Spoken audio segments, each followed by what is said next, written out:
Après le premier volet sur les années 70-80, l'exposition Histoire idéale de la mode contemporaine se poursuit au Musée des Arts décoratifs de Paris, en mettant en avant les années 90-2000.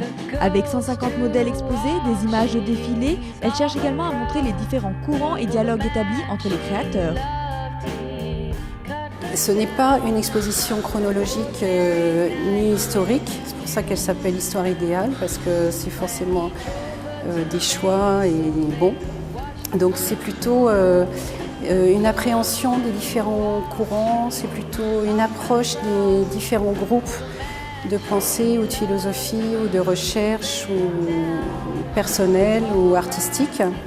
Le propos c'est de montrer la cohérence de leur travail, leur perception de cette industrie. Et ce qu'on a essayé de faire, c'est un dialogue, c'est la façon dont tous ces créateurs finalement pouvaient dialoguer entre eux et se répondre.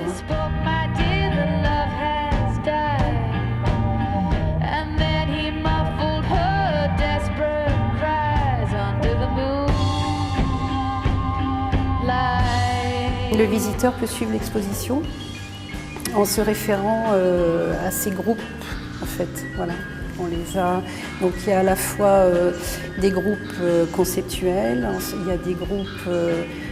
On a rassemblé par exemple Helmut Lang, Martin Sidon et Prada sur la même ligne, ce qui peut paraître comme ça peut-être étrange, mais en même temps c'est trois personnes qui font une réelle recherche sur le textile.